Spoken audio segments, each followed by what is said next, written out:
Olá, pessoal, bem-vindos a mais um bate-papo tributário. No vídeo de hoje a gente vai falar um pouquinho sobre PIS e COFINS e bonificações, né? O que que são as bonificações, se devem incidir ou não as contribuições ao PIS e a COFINS sobre essas bonificações e qual é o posicionamento, né, do CARF também sobre esse tema. A gente pode mencionar um pouquinho do judiciário, mas enfim, trazer esse tema que é bem atual para vocês. Teve decisão recente também do STJ sobre isso, então é um tema que é de relevância, principalmente para as empresas varejistas, né? Que isso é um setor no qual isso é muito comum. Então, para quem está ligado aí nas notícias recentes tributárias, vai se interessar por esse tema. Bom, pessoal, para quem também não se inscreveu aí no nosso canal, não se esqueçam de se inscrever, isso é importante para que vocês recebam os vídeos, né? Recebam notificação dos vídeos. Deem um joinha também aqui no vídeo para nos ajudar, para que esse vídeo se apareça para mais pessoas. E também, eventualmente, depois podem compartilhar esse vídeo também nas suas redes sociais quando a gente publicar. Mas é isso. Professor Pedro, mais uma vez, obrigado pela parceria e pela sua presença aqui para a gente falar sobre esse tema também que é bem relevante aí no âmbito tributário atualmente. Então tá A bom. palavra é sua. Obrigado, Jorge. Obrigado aqui quem está nos prestigiando, né?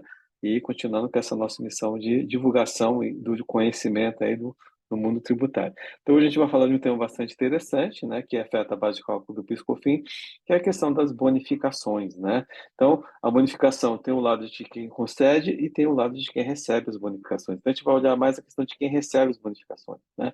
Então, que seria o setor do varejo, né? Então, é uma operação comercial, né, que faz parte da operação. Então, bate-papo passado a gente falou da questão da necessidade, solidariedade e normalidade da despesa. Então, seria uma despesa, né, para quem está concedendo, né, e quem está recebendo geraria o quê? Uma receita, né? Então, seria e essa receita, qual que é a discussão? Se deve ou não ser tributada para o PIS/COFINS, né? Então, a gente sabe que a base de cálculo do PIS/COFINS, para quem não está no regime não cumulativo, é as totalidades de receitas oferidas pelo contribuinte. Então, essa receita seria fato gerador do PIS/COFINS. Então, vamos entender o que é bonificação. Bonificação, a gente aprende, né? Que é aquela coisa, meia dúzia de 13, né? Então, você compra 12 mercadorias, você recebe 13. Então, essa uma a mais que você está recebendo seria uma bonificação. Então, na verdade, você está pagando pelo preço de 12, 13 mercadorias.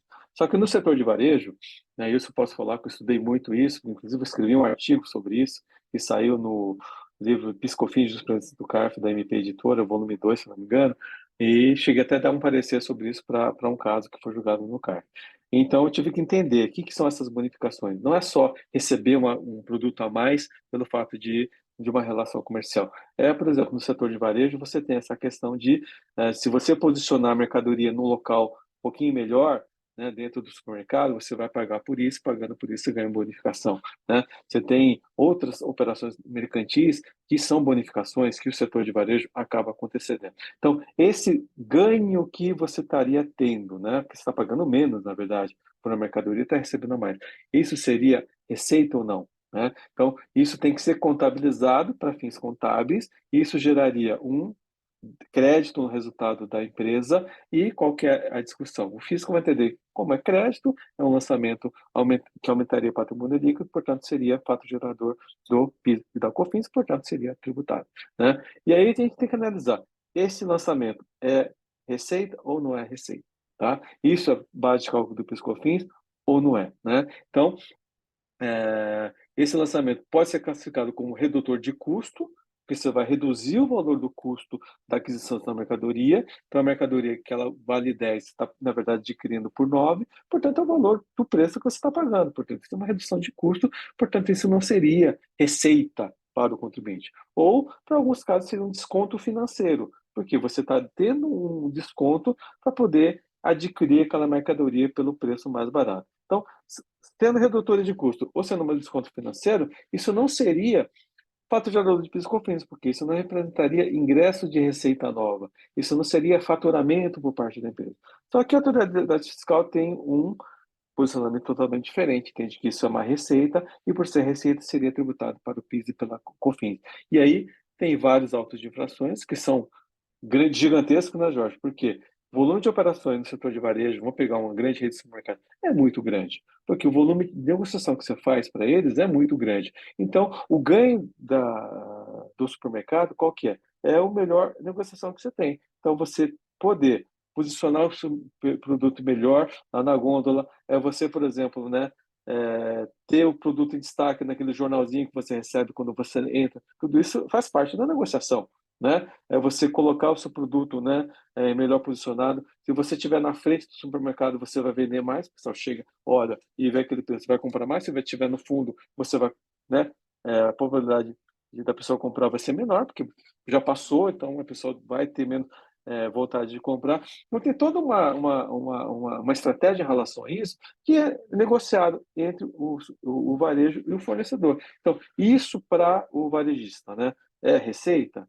Né? Então, essa é a discussão. Né? E eu entendo que não, porque isso não é receita nova. Isso o que é? É um redutor de preço da negociação ou é um desconto financeiro. Tá? E aí tem essas votações, tem casos que já foram julgados no CARF. Então, recentemente, né, foi julgado um caso no CARF, no qual nós tínhamos um posicionamento favorável na Câmara Superior, que entendia que isso não era receita faturadora do PIS/COFINS, porque era uma redutora de custo, ou era um desconto financeiro, e infelizmente tivemos uma decisão mais recente, mudando o posicionamento, quem sabe mudou a composição, mudou o presidente, portanto mudou o entendimento, na linha de que isso não seria fato gerador do PIS/COFINS, portanto seria uma receita, né? E aí vocês vão pensar, puxa, má notícia? Não, felizmente, né? Junto, próximo a essa decisão do CARF, veio uma decisão da STJ. A primeira sessão, se eu não me engano, da STJ, julgou favoravelmente um caso envolvendo bonificação. A relatora, no caso, era a ministra é, Regina Costa, né? E ela entende que isso é uma redutora de custo. E por ser redutora de custo, não seria fato gerador do PIS/COFINS. E por maioria, ela foi acompanhada. Então, a STJ, a primeira sessão, tem se posicionando favorável.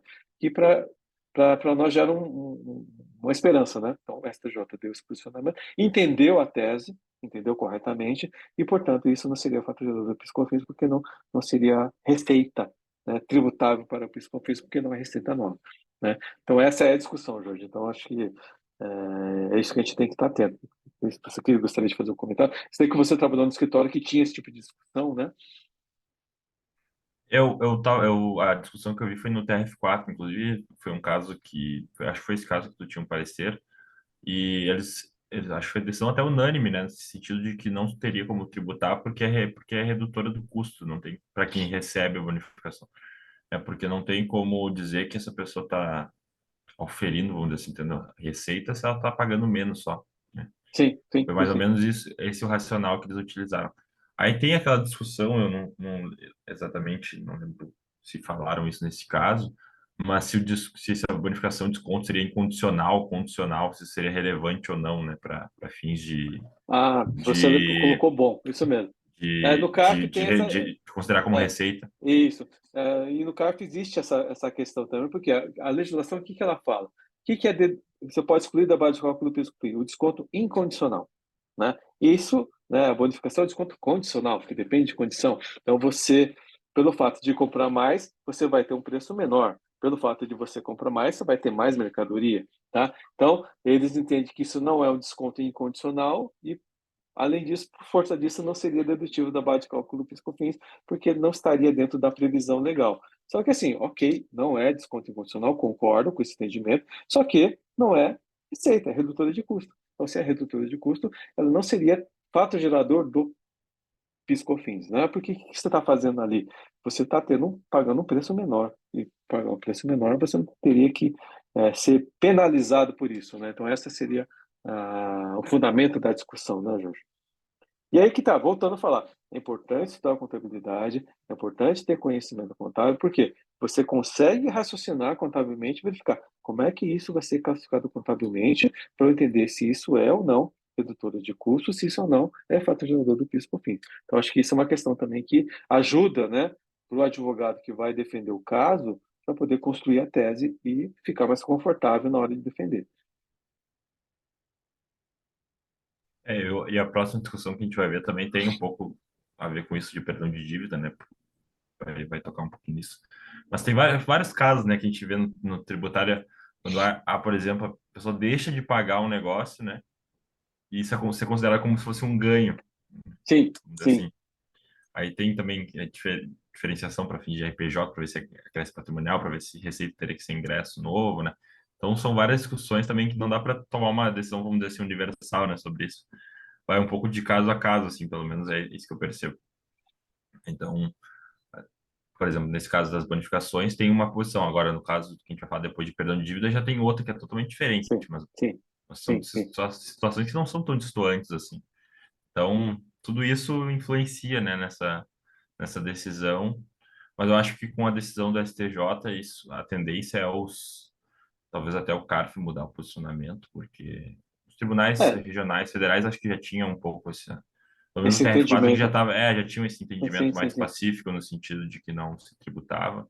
Não sei os outros, TRF3, TRF2, enfim, mas aqui no TRF4 isso já estava um pouco consolidado, vamos dizer Sim, assim. sim. E a É, tendência seria, não é mudar, né? seria bom se a segunda sessão da STJ decidisse também um caso nessa mesma linha, isso virar um recurso repetitivo, né, Jorge? E aí, Ah, eu acho que foi a seria, primeira turma, então, porque a primeira é, sessão é a do tributário, então deve ter sido só a primeira turma. então foi a primeira turma, que a Regina Talvez, Costa se a participa, é primeira isso mesmo. sessão der uma decisão, daí eu acho que todo mundo vai seguir, assim. Não sei se o cara foi obrigado a seguir, porque só se forem repetitivo, né? Só se for repetitivo. Mas Se aí tornar pelo menos repetitivo, sim. dá uma segurança para as empresas que no judiciário elas vão ganhar, né? Isso, Sim, sim, sim, sim, sim. se o Supremo não quiser se meter no assunto, daqui a pouco vira É, constitucional a é, discussão. é, é, é, é. E aí é o grande ponto, né? Ou seja, é uma discussão inconstitucional? Não, então tem que É, aguardar, né, Jorge? Infelizmente, né? E assim, exatamente. para as empresas é ruim, né? Porque isso é um efeito muito grande no caixa Sim, delas, né? bah, E é. afeta a operação. Aí você tem que computar no custo, né? Computar PIS/COFINS em relação a esse tipo de valor da negociação. Sim, essas discussões demoram muito tempo. Essa que foi no que eu vi no TRF4, a autuação, salvo engano, era lá de 2000 e alguma coisa, início dos Sim, anos 2000. Passou pelo CARF até o judiciário julgar, quase 20 anos depois. Então, assim, quase uma repercussão geral no Supremo aí, das antigas que sim, demoravam para julgar. Então, é uma demora muito grande, né? Daí até a empresa tem que, sei lá, ficar provisionando, né? Tá toda aquela preocupação com isso se perder. Acho que já estava em 300 e poucos milhões o valor atualizado da autuação. Então, assim, é muito dinheiro envolvido, né? Não tem como sim, não se sim, sim. preocupar com isso. Imagina se a empresa Verdade. perde esse caso, por exemplo. Se o Sim, TRF4 resolve, o STJ resolve julgar de forma diferente, a empresa vai ter que ir lá e pagar isso aí tudo, né? Imagina sim. 350 milhões, por exemplo. É muito dinheiro. É muito dinheiro. É algo que E não tem tem, como não impactar na empresa. sim, e aí tem que provisionar, e essa provisão é despesa dedutível, tem todo efeito aí reduz bonificação, bônus para os funcionários, diretores, administradores, tem Sim, toda uma discussão que tem que ser levada em consideração. Não tem como. exato. Sim, exatamente. E fora a pressão para o escritório também, naquela coisa de precisamos ganhar o caso.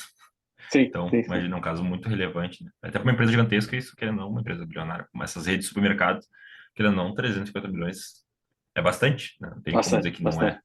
São Big da vida, aqui que a gente tem o Zafra, né, que é uma rede de supermercados gigantesca. Sim, sim. Então, Aqui em São eles... Paulo, tem o Pão de Açúcar, né? Você tem né? É, E outras redes também que, né? Isso afeta mesmo, não tem como. mas então, professor, acho que para esse vídeo aqui tá, o tempo já está suficiente. Acho que para quem se interessar por esse tema, leiam esses livros específicos de PIS e COFINS. Tem esse mais antigo, o professor Pedro Anel foi autor, tem agora o manual de PIS e COFINS, acho que é o manual PIS e COFINS na teoria e na prática, né? Que é da MP Editora também, que é a atualização, vamos dizer assim, desse livro. Fora, enfim, tem outros livros. Um livro que é interessante também ler, que é do professor Minatel, que ele, né, que é o... Não lembro exatamente o título do livro, mas é sobre receita, qual que é o conceito de Ah, receita, sim, né, para sim, PIS sim. e COFINS. É, Conteúdo do conceito de receita, alguma coisa assim. Professor José acho Minatel. que Inclusive, foi ele a deu tese de parecer nesse mestrado. caso. Acho que foi a tese de É, mestrado dele, se não me inclusive, engano. inclusive ele deu parecer também nesse caso aqui, TF4, né? Parecer dele sobre o que seria receita. Então, até acho que eu salvei esse parecer. Então, leiam, para que vocês vão entender um pouco melhor a discussão e eventualmente se aprofundar também nesse tema, até para, enfim, se quiserem escrever um artigo, alguma coisa do tipo. Eu acho que essa é a dica final aí. E ficamos à disposição. Não se esqueçam de também se inscrever no canal e dar um joinha no nosso vídeo. É isso. Perfeito. Eu que agradeço, Jorge, também, né, pela disposição e dessa nossa parceria. E agradeço a todos que estão nos prestigiando e continuem nos prestigiando e recomendando o nosso canal para aqueles que querem é, estudar direito tributário. Obrigado, até a Até próxima. a próxima, então. Tchau, tchau.